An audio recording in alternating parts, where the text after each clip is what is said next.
नमस्कार. मी अनुराधा कुलकर्णी. मागच्या भागात आपण आपल्या हृदयात सद्गुरूंच्या पावलांची स्थापना केली. माऊली आता पुढे म्हणतात, ऐक्य भावाची अंजोळी, सर्वे इंद्रिय कुमंडळी, भरून या पुष्पांजळी, आर्धी देवो. ज्ञानेश्वरीतील ही ओवी अत्यंत रसाळ, भक्तिमय, अद्वैत भावाचे दर्शन घडवणारी आहे.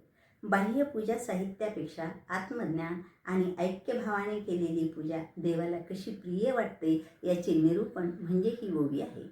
यावेळी माऊलीने मुख्य 3 संकल्पना अत्यंत सुंदर रूपकातून मांडलेल्या आहेत. पहिली, ऐक्यभावाची अंजोळी. दुसरी, सर्वेंद्रिय कुमंडळी. आणि तिसरी आहे भरोनिया पुष्पांजली. या 3 संकल्पनाचा आपण विचार करणार आहोत. माऊली म्हणतात, ऐक्यभावाची अंजोळी याचाच अर्थ ऐक्यभावाची ओंजळ. साधारण पूजेमध्ये आपण हाताची ओंजळ करून देवाला फुले वाहतो. याचाच अर्थ वाहणारा मी वेगळा आणि ज्याला वाहतो आहे तो देव वेगळा, असा द्वैतभाव या ठिकाणी निर्माण होतो. माऊली म्हणतात, खरी पूजा तेव्हा सुरू होते जेव्हा पूजक आणि पूज्य यातील भेद मिटतो. ब्रह्म आणि मी एकच आहोत हा ऐक्यभाव म्हणजेच पूजेची सर्वात पवित्र ओंजळ आहे. माऊली म्हणतात, मी आणि माझे सद्गुरू यांच्यात कोणताही भेद नाही. अभेद भक्तीची भावना म्हणजे जणू काही एक ओंजळ आहे. माऊली पुढे म्हणतात, सर्वेंद्रिय कुमंडळी. कुमंडळी म्हणजे काय, तर झाडावर येणाऱ्या छोट्या छोट्या कळ्या. त्या अजून उमलल्याही नाहीत. इथे माऊली इंद्रियांना कळ्या म्हणतात. त्या कळ्याप्रमाणे आपण अंतर्मुख झाले पाहिजे.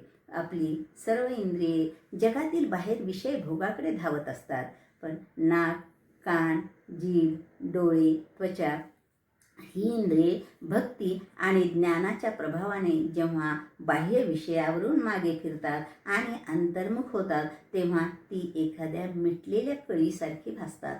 माऊलीच्या मते बाह्य विषयाकडे धावणारी इंद्रिये जेव्हा संयमित होऊन परमात्म्याकडे वळतात तेव्हा तीच पूजेतील सर्वात सुंदर कळ्या किंवा फुले बनतात.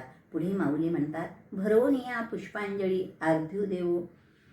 झाडाची तोडलेली फुले थोड्या वेळाने सुकतात, पण अहंकाररहित इंद्रिये, वृत्ती आणि अद्वैत ज्ञान ही फुले अशी आहेत की ती कधीच सुकत नाहीत. जेव्हा साक्षात ऐक्यभावाच्या ओंजळीमध्ये सर्व इंद्रियाच्या आत्मिक वृत्तीची ती फुले भरून भगवंताच्या चरणी वाहिली जातात तेव्हा ती सर्वश्रेष्ठ मानसपूजा ठरते. हेच खऱ्या अर्थाने देवाला दिलेले अर्ध्य आहे असे माऊली म्हणतात. तात्पर्य, इंद्रिय निग्रह हाच खरा धर्म आहे. जेव्हा आपण डोळ्याने वाईट पाहणे सोडतो, कानाने निंदा ऐकणे सोडतो, जेव्हा सत्य आणि मधुर बोलतो तेव्हा आपली इंद्रिये देवाच्या पूजेतील सुगंधी फुले बनतात.